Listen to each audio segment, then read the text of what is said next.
Good evening, my people.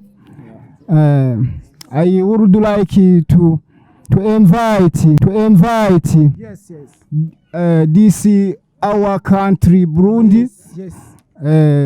To help our country. When you are not lazy, you can search a job, even it's a fucking job. Usakuza muri Amerika. Ababikeneye bo nyine bakambwira ati tugende ari bagoye amahirwe yo gutora mu bihugu byose biri mu isi ugati toramo kimwe wumva wojamo gusumba ibindi muri ivyo byose biri ngaha kuri inosi nica cyo bicaye ije muri ivyo bihugu byose nibwo noja muri Zambia nta kibazo.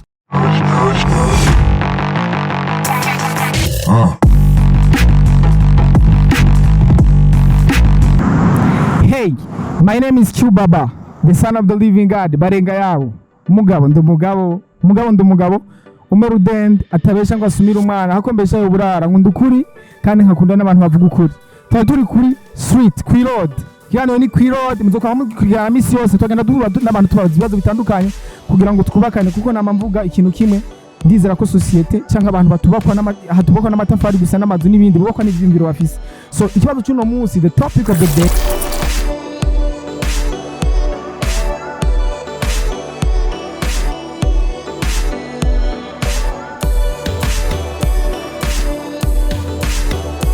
mu gihugu abantu bose basigaye bifuza cyane kuja hanze ugasanga barondera kuguma bose bagenda mu makungu bagenda kuronderera hanze ku buryo ivyumviro byinshi by'abajene n'abandi bantu batandukanye nivyuko bifuza ko umunsi umwe kwisanga bari hanze. Mbega je na mini mvira ikintu kimwe nk'ubu umunsi umwe twese tworonka ry'amahirwe twifuza yo kuja hanze tukava muri kino gihugu twese cyo kubakwa nabandi. Mbega ivyo bintu ku bwawe niyo impanuro wowe tanga cyangwa bivuga ku iki ubona yuko koko twadukiye twese kwa madufise ivyumviro canke no ngaha mu Burundi hariho uburonderero umuntu ashobora kuronka ari ngaha?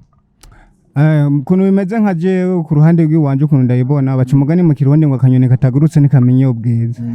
Kugenda mu mahanga gukorera amafaranga cyangwa kurondera ubuzima ni ibintu n'uwari we wese yakubwira ati je ndose ukaziyo ndashobora kugenda. Muga kugenda sikuvuga yuko ugenda kwigumirayo bashobora kugaruka ukavuga ati nanje ndagarutse gufasha igihugu canyibarutse. Mupware avuze ngo kugenda si bibi ariko wagiye ifoko wibuka. Hari abandi bantu rero bagenda bakavuga ati hariya ahantu navuye nta kintu na kimwe sinzonasubirayo, umva nta kintu na kimwe nibagiriyeyo sinzonasubirayo, nta n'ikintu na kimwe nzobafasha, imigambi nzoyikorera ino. Ntiyibuke ko ari hahandi hantu yasize bene wabo n'ibiki n'ibindi yoshobora kugira ikintu aterereye mu iterambere. Ubahanuye iki? Ico nobahanura nuko bomenya igihugu cabibarutse bakamenya ati iyo navuye ndahazi. Ukamenya ati iyo ngiye nubwo ivyo noronka byose si mu gihugu ciwacu kuko bashaka kukwigarama ntuhaba wizeye nkuko nka kurya aho ba waravukiye. Mucongereza I just want to say only one thing is that even here in Burundi there is so many jobs. When we talk about to go in other countries, you can. Which kind of job, for example? Do you have a job? No, I don't have a job. Now I'm a student. That's why I don't have a job. But even those people who want to go in Europe or in America, they are going to search jobs and others for only studying. And even here in Burundi, when you are not lazy, many people are lazy here. When you are not lazy, you can search a job, even it's a fucking job. For example, any job you call fucking. To sleep in the toilet or in a restaurant toilet. Je narinzi yuko atakazi k'uburofa kabaho mu gihe ako kazi gashobora kuba gaha umuntu ikintu kaminjiriza ikintu. Mbega ku bwawe akazi gafise ikintu kakwinjiriza eske karashobora kuba k'uburofa koba fucking gute alors que katunze umuntu? Just nagombye kuvuga utu job dutonya. But in Europe and in America they paid per hour, bro. Not here, bro. Yes man. abafise ivyimviro byo ko boba hari uko bagiye hanze.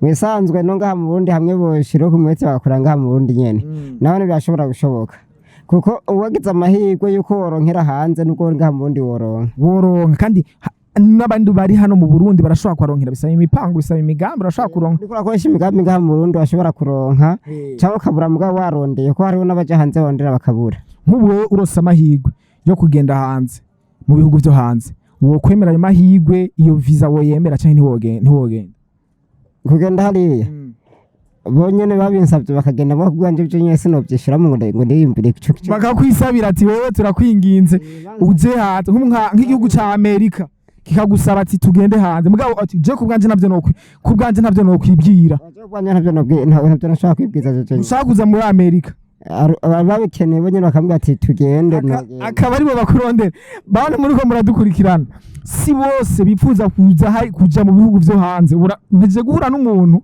aratubwije ukuri yuko kiretse igihugu cyonyene ca Amerika canke ikindi gihugu kimandikiye ikete kamugira ati jewe dushaka yuzi kuza mu gihugu cacu canke bagasaba igihugu cy'u Burundi no honyene nogenda mbega muri ico gihe ubona ari cya kintu corinda kiba ku buryo bagusaba kugenda vyo vyagenze gute nko kugira bagusabe kugenda bansabye kugenda hariya ketse nagwa canke babona arakazi nshoye ko noje gukora hariya aho byoshoboka hanyuma ni cya igihugu ca mbere co hanze bahugiye ati ni witorere muri mino bihugu ico bojamo wogenda urukanga gusumba ibindi je nk'igihugu kantamwa novuga ati ndirukamo kuruta ibindi vyose ni nko kuvuga uwo mbwira ati par exemple ati genda nko muri Tunisia genda nko muri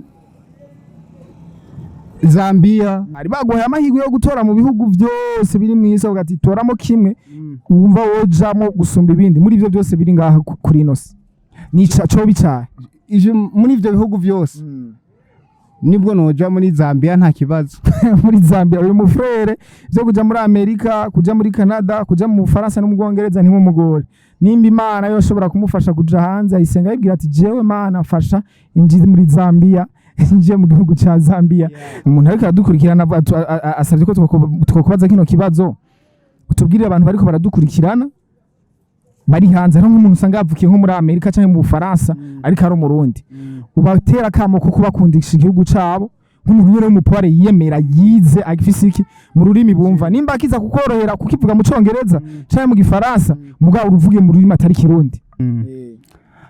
Bonsoir à vous tous de nous avoir prêté une oreille attentive. Je vous conseille les gens qui se trouvent à l'extérieur du pays qui vous, comment dirais-je, vous allez vous aider votre pays de natal. Yeah. C'est-à-dire que les gens qui se trouvent à l'extérieur du pays, c'est mieux pour retourner, pour vous aider notre pays qui s'appelle Burundi. Dans ce moment, si vous n'avez pas une occasion de retourner dans ce pays, il n'y a pas de développement dans ce pays. Les gens qui travaillent dans ce pays, c'est les gens qui vous aident dans ce pays. Oui. Merci beaucoup. Imani guhezagire. Les gens qui travaillent dans son pays, ce sont les gens qui vous aident dans même pays.